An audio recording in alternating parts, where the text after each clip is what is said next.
Halo sahabat geoscience kalian, bertemu lagi dengan saya. Pada video atau pembahasan kali ini, saya akan membahas terkait dengan mazhab dan lingkup dari keilmuan geografi, yang masih juga merupakan bagian dari pengetahuan dasar keilmuan geografi.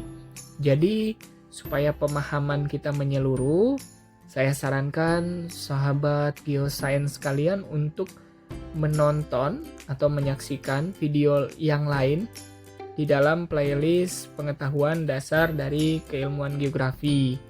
Nah, terkait dengan mazhab dan lingkup keilmuan ini sebetulnya ada sebuah perbedaan dari tokoh-tokoh keilmuan geografi, tetapi perbedaan tersebut tidak saling menghilangkan ya, tetapi perbedaan tersebut adalah saling melengkapi gitu. Seperti sudah dibahas dalam video sebelumnya ya, video terkait dengan sejarah dan konsep dari keilmuan geografi, ini kita akan bahas lebih lanjut bagaimana mazhab dan lingkup keilmuan dari geografi itu sendiri. Untuk kemunculan dari mazhab ini sudah kita bahas dalam video sebelumnya, sobat geoscience kalian. Jadi bagi sobat geoscience yang belum menyaksikan video yang bagian atau misalnya materi pertama terkait dengan konsep dan sejarah dari keilmuan geografi, silahkan untuk menonton video tersebut terlebih dahulu ya, supaya pengetahuannya memang menyeluruh bagaimana kemunculan dari kedua mazhab atau misalnya kemunculan mazhab dari keilmuan geografi tersebut. Baik, untuk selanjutnya kita lanjutkan ke pembahasan yang pertama.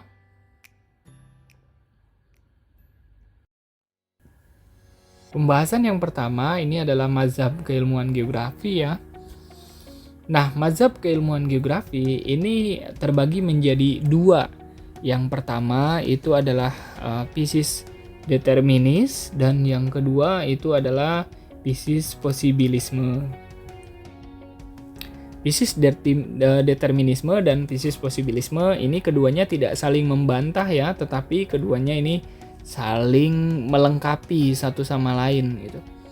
Nah, kedua faham atau kedua mazhab ini berbeda pandangan terkait dengan kalau physis determinisme ini menganggap bahwa kondisi manusia atau dalam hal ini adalah antroposfer itu dipengaruhi oleh kondisi fisik atau sphere yang lain, yaitu atmosfer, kemudian hidrosfer, kemudian biosfer, dan litosfernya. Misalnya kehidupan manusia ini yang dipengaruhi oleh aspek fisik itu adalah manusia cenderung sangat dipengaruhi oleh alam gitu ya, atau manusia sangat tergantung pada kondisi alam gitu. Jadi misalnya ketika pada periode tertentu manusia ada dalam fase berburu ya, berburu dan meramu gitu ya, katakanlah pada fase berburu. Ini menyebabkan manusia akan bermigrasi ke wilayah yang memiliki sumber daya untuk berburu gitu ya. Jadi dia sangat tergantung pada kondisi alam. Atau misalnya dalam fase bertani.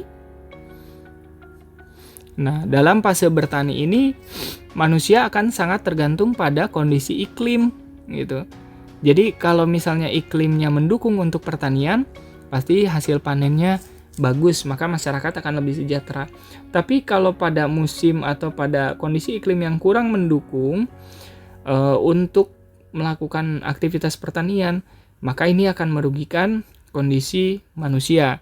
Sehingga manusia akan cenderung bermigrasi atau pindah ke daerah yang memang bisa dilakukan aktivitas pertanian, sobat geoscience.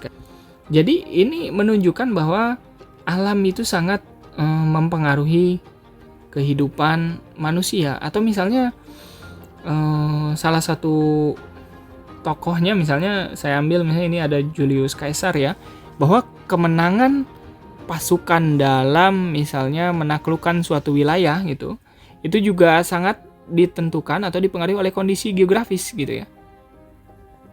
Jadi kalau misalnya wilayah itu ada di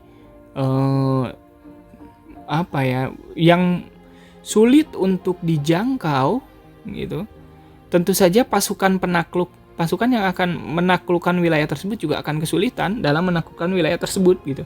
Sebaliknya, jika wilayah tersebut mudah dijangkau, penaklukannya akan lebih mudah juga gitu. Artinya, kondisi fisik itu sangat mempengaruhi kondisi manusia. Sehingga di sini lahir yang tokoh-tokoh fisis determinisme ya. Yang pertama ini Charles Darwin, ini cukup kontroversial, di mana evolusi atau misalnya survival gitu ya, bertahan hidup ini berlaku yang disebut dengan hukum alam gitu ya, seleksi alam gitu.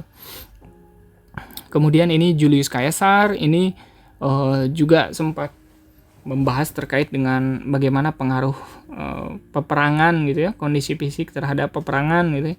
Kemudian ada Karl Ritter, Frederick Russell, ini juga salah satu tokoh yang terkenal, yaitu Alfred Huntington ya.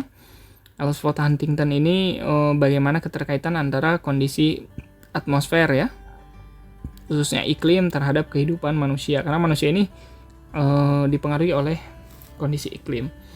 Nah, berbeda dengan fisis posibilisme.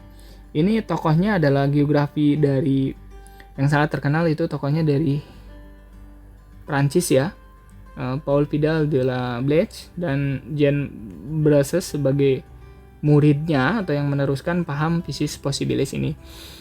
Kalau fisis determinis menganggap bahwa manusia dipengaruhi dan tergantung pada kondisi alam, maka ini sebaliknya, bahwa sebetulnya dengan adanya latar belakangnya itu adalah kemajuan teknologi gitu ya, ilmu pengetahuan dan teknologi, sehingga muncul paham fisis posibilisme gitu. Jadi fisis determinisme ini muncul ketika masa di mana teknologi itu belum terlalu signifikan ya. Seperti dalam pembahasan di video pada materi pertama terkait dengan sejarah dan konsep keilmuan geografi, itu dibahas kapan kemunculan fisis determinis, fisis posibilisme, sobat geosains sekalian. Nah, jadi ketika terjadi kemajuan ilmu pengetahuan dan teknologi, maka di sini malah sebaliknya, kondisi fisik itu dipengaruhi oleh kondisi manusia gitu ya.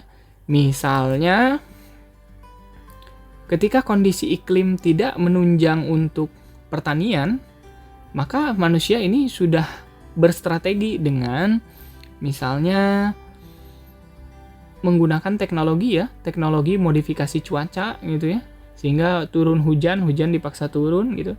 Atau misalnya kondisi litosfer yang tidak mendukung untuk pertanian, ini kita sudah menggunakan teknologi, misalnya ada teknologi pemupukan gitu ya. Kemudian juga ketika misalnya kondisi biosfer gitu ya, biosfer seperti misalnya hewan-hewan eksotis itu hanya bisa hidup di wilayah subtropis misalnya. Ini dengan adanya teknologi, maka kita bisa membawa hewan atau tumbuhan dari subtropis ini hidup di daerah tropis gitu ya, dengan modifikasi habitat gitu. Nah, ini paham ini muncul seiring dengan kemajuan ilmu pengetahuan dan teknologi, sobat geosains sekalian. Jadi yang perlu ditekankan di sini bahwa ada dua paham. Manusia mempengaruhi lingkungan atau mempengaruhi kondisi fisik, atau misalnya sebaliknya, kondisi fisik itu yang mempengaruhi kehidupan manusia gitu ya. Jadi teori ini tidak saling menyalahkan, tetapi ini saling melengkapi gitu. Sehingga nanti di sini kita akan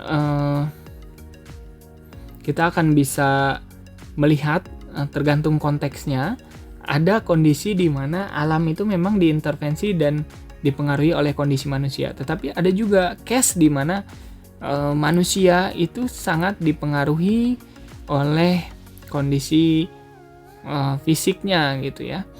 Sehingga ini saling melengkapi gitu. Jadi dengan ada kemajuan iptek dengan kondisi fisik yang memang tidak bisa dirubah oleh iptek gitu ya. Ini paham ini saling melengkapi dalam mengkaji fenomena geosfer atau fenomena keruangan. Baik, berikutnya. Nah, ini adalah tokoh-tokoh dari paham fisis determinisme ya, dengan karyanya masing-masing gitu. Yang pertama ini ada Julius Caesar, bukunya berjudul Garlic War gitu ya. Jadi dalam bukunya tersebut Julius Caesar menjelaskan juga ada pengaruh faktor fisik terhadap kemenangan dalam peperangan yang ia pimpin ya, atau misalnya ada juga pengaruh kondisi fisik terhadap pemerintahannya gitu ya. Jadi waktu itu ketika pemerintahannya cukup kuat atau cukup berjaya, itu juga tidak bisa lepas dukungan atau kondisi fisik yang mendukung pemerintahan dan peperangannya gitu. Jadi ini secara tidak langsung pahamnya itu adalah paham fisis determinisme gitu ya. Kemudian berikutnya ada Ellsworth Huntington. Ellsworth Huntington ini terkenal dengan bukunya Civilization and Climate gitu ya. Jadi bagaimana pengaruh iklim atau atmosfer terhadap kehidupan manusia gitu. Dimana dalam bukunya tersebut bahwa kondisi iklim ini sangat berpengaruh terhadap kebudayaan dari peradaban manusia ya. Dan juga di sini ada salah satu paham di mana bahwa kemajuan negara-negara atau negara-negara maju itu terdapat pada daerah yang memang mendukung negara itu menjadi negara maju, yaitu berada pada iklim subtropis gitu ya. Tentu saja pemahamannya ini didasarkan pada fakta ilmiah, jadi bukan hanya perkiraan semata gitu. Walaupun pada kenyataannya di masa sekarang ini paham tersebut juga banyak ditentang ya, karena mungkin bertentangan dengan fakta ilmiah atau kondisi pada zaman perkembangan zaman sekarang gitu. Nah, berikutnya ini adalah Charles Darwin. Charles Darwin ini cukup kontroversial, tetapi ini yang kita lihat adalah kontribusi ya, pemikiran gitu ya, bukan teorinya. Walaupun teorinya ini tidak sangat bertentangan sekali dengan nilai-nilai terutama nilai-nilai religius ya. Dalam buku The Origin of dalam buku ini dia menjelaskan tentang bahwa kondisi kehidupan ini tergantung pada seleksi alam gitu ya. Nah, paham ini juga sangat kontroversial dan bertentangan dengan nilai-nilai keagamaan gitu, di mana terkait dengan teori evolusinya ya, sobat geoscience sekalian. Misalnya mungkin analoginya itu adalah seperti kenapa jerapah itu lehernya bisa panjang, karena dia makan dedaunan yang di atas pohon ya, sehingga dia lama-kelamaan lehernya menjadi panjang. Ini cukup kontroversial sekali gitu ya. Kenapa? Karena ada beberapa fakta ilmiah, misalnya transisi dari misalnya jerapah A itu dia lehernya relatif pendek gitu ya. Kemudian jerapah B ini lehernya sudah jadi panjang. Tidak pernah ditemukan di sini kalau memang teori evolusi itu benar, termasuk teori evolusi manusia gitu ya. Itu akan ditemukan di sini katakanlah A aksen ya, jerapah dengan leher yang sedang gitu. Jadi sebelum ukuran yang sekarang akan ada di sini, atau misalnya asalnya dia dari ikan gitu. Kemudian ikan itu kan berevolusi menjadi kadal misalnya atau menjadi buaya ya. Tidak pernah ditemukan spesies di antara ini gitu ya. Misalnya ada ikan yang kaki dan tangannya mulai tumbuh gitu. Ini menjadi perdebatan gitu dan memang cukup kontroversial. Tetapi dengan adanya buku ini juga kontribusi atau misalnya masuknya itu pemikirannya adalah pemikiran paham dari fisis determinisme. Nah, menurut buku yang ditulis oleh Rachel yang berjudul Antropogeografi, jadi dia ini selain ahli geografi, dia juga mempelajari antropologi. Jadi dalam bukunya itu sekilas dijelaskan terkait bagaimana kondisi lingkungan fisik ya, kondisi geosfer ini membentuk kondisi fisik dari manusia gitu. Jadi ras itu terbentuk salah satunya itu dipengaruhi oleh kondisi fisik gitu, fisik atau kondisi geosfer. Ini juga cukup ada sedikit kontroversi, tetapi juga dalam bukunya ini mengkaji misalnya kulit berwarna hitam itu tinggal di permukaan bumi dengan kondisi atmosfer yang relatif panas. Sementara untuk orang kulit putih itu tinggal atau dipengaruhi oleh kondisi atmosfer yang relatif dingin gitu ya. Ini menurut teori buku antropogeografi yang ditulis oleh Rachel gitu ya. Jadi ras itu dipengaruhi oleh kondisi fisik yang ada di permukaan bumi, kondisi fisik atau kondisi geosfer. Sobat geoscience kalian. Itu tokoh dari fisis determinisme. Berikutnya tokoh fisis posibilisme ini yang cukup terkenal. Di antaranya adalah Paul Vidal de la Blaise ya. Beliau menulis buku yang berjudul Atlas General dan juga History et Geographique. Beliau merupakan akademisi yang berasal dari Sorbonne University di Prancis, sobat geoscience kalian. Dan paham fisis posibilisnya ini cukup terkenal ya, karena dia waktu itu melihat pembukaan terusan Suez. Jadi ibaratnya seperti ini gitu ya. Ini misalnya ada pulau, jadi ini ada laut, kemudian ini ada laut juga. Nah, kalau kita mau melakukan perjalanan misalnya dari laut 1 ke laut 2 ke sini, ini membutuhkan waktu yang cukup lama ya. Sehingga dibongkarlah di sini gitu ya. Dibongkarlah di sini, ini saya sebut dengan terusan. Nah, setelah dia melihat perubahan atau pembukaan ini menjadi sebuah terusan sehingga jalur pelayaran menjadi lebih singkat, maka muncullah paham fisis posibilisme, di mana kondisi alam ini memang bisa dirubah oleh manusia gitu ya. Selain itu juga Vidal banyak melakukan perjalanan karena dia berprinsip bahwa seorang geografer itu harus memiliki wawasan yang luas. Jadi setelah dia melakukan banyak sekali perjalanan, selain melihat pembukaan terusan Suez, maka dalam karyanya muncullah yang disebut dengan fisis posibilisme gitu. Nah, kemudian yang kedua, ini juga salah satu tokoh yang cukup terkenal, yaitu Jean Bruns. Dia merupakan penerus dari Vidal de la Blaise ya, terkait dengan paham posibilisme yang juga berasal dari Prancis. Bukunya yang berjudul La Géographie Humanisme ini juga menjadi dasar dalam pembentukan dasar dari human geography atau geografi manusia gitu. Nah, human geography atau geografi manusia ini dibawa oleh ilmuwan dari Amerika Serikat, kemudian diterjemahkan dan Dodgeman dan Bowman kalau tidak salah itu menjadi terkenal di Amerika Serikat dan menjadi buku pegangan klasik ya terkait dengan human geography gitu ya. Jadi Jean Browns dan Vidal Foldelabletz ini karyanya cukup terkenal dalam memberikan dalam menolak paham physis determinisme terkait dengan paham physis posibilisme.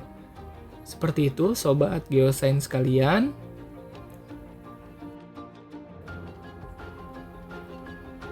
Nah, selanjutnya itu adalah lingkup keilmuan.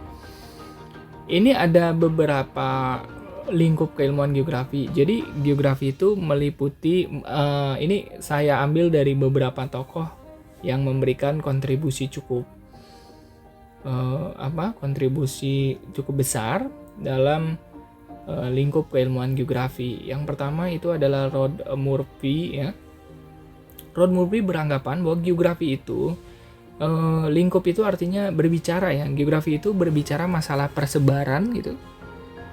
Kemudian dia juga bicara masalah hubungan manusia dan lingkungan. Dia juga bicara masalah region atau analisis wilayah yang ada di permukaan bumi. Jadi ketika kita mengambil sudut pandang geografi, maka secara tidak langsung kita juga akan berbicara bagaimana persebarannya gitu ya. Kemudian ini hubungan manusia dan lingkungan. Kita ketahui bahwa geografi ini mempelajari aspek fisik gitu.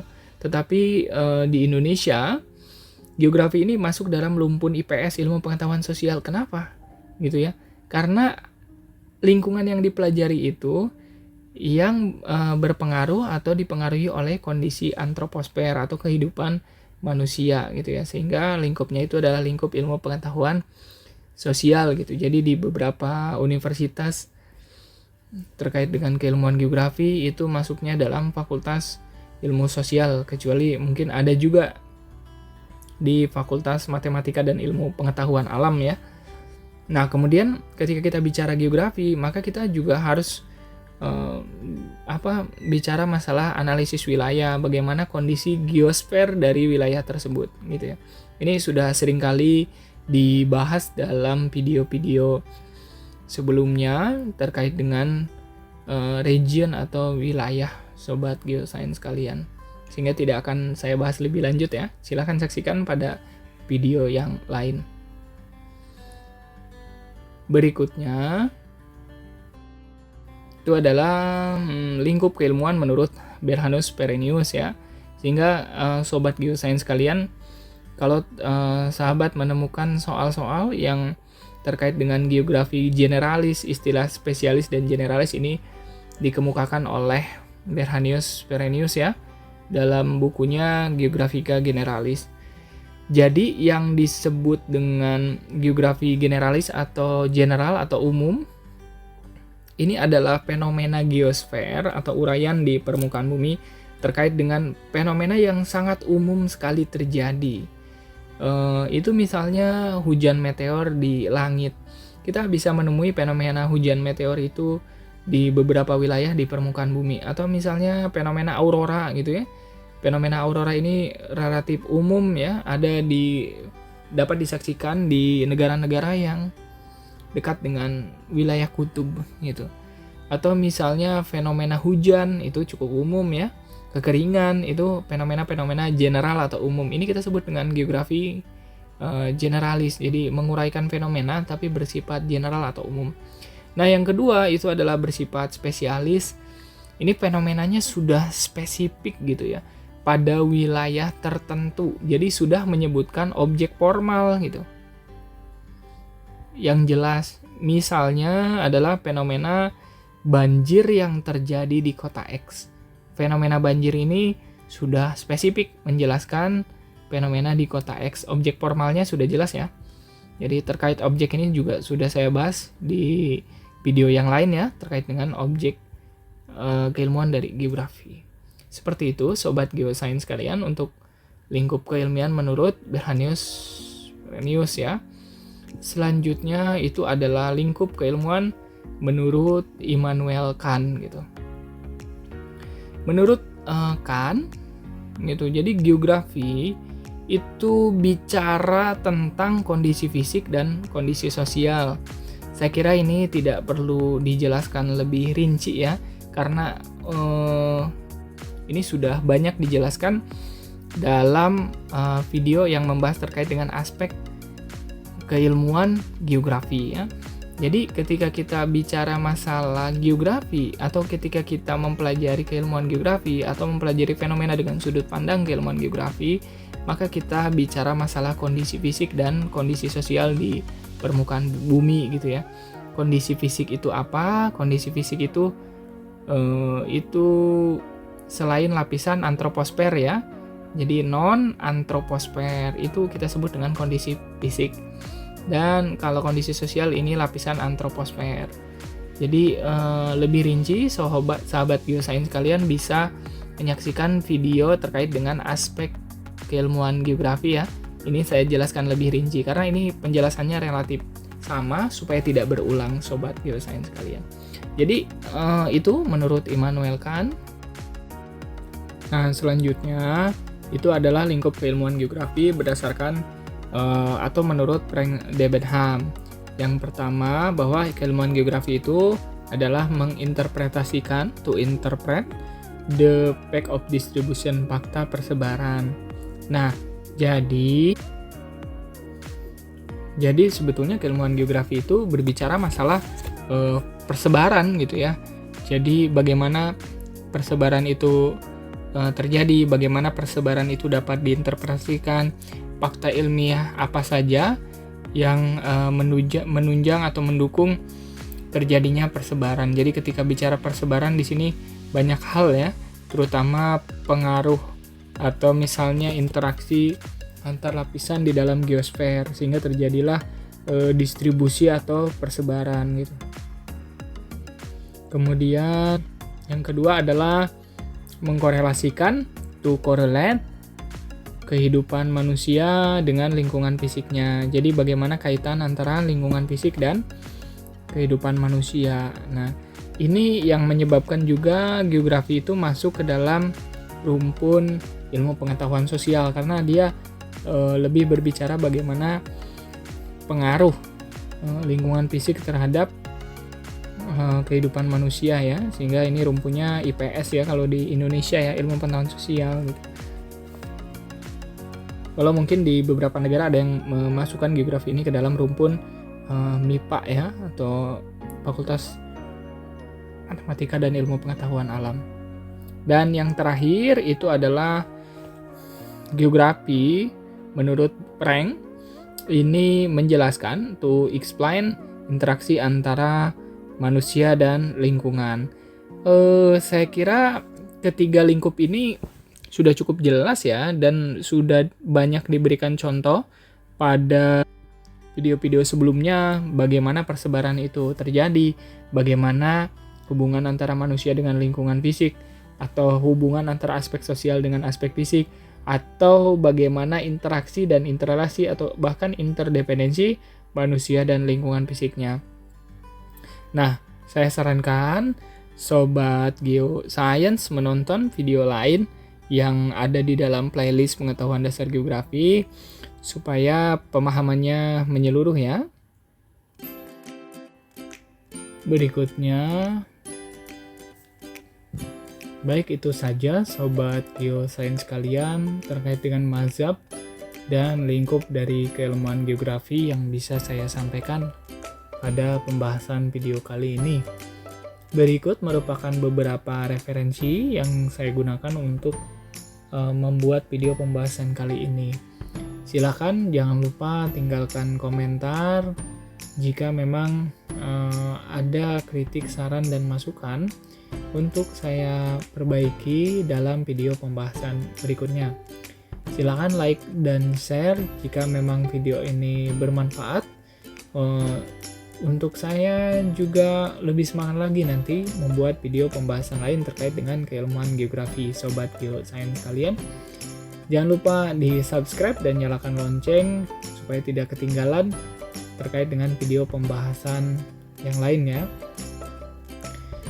Itu saja yang bisa saya sampaikan. Terima kasih sudah menyaksikan video kali ini. Sampai jumpa pada pembahasan video berikutnya. Selamat beraktivitas, salam geografi.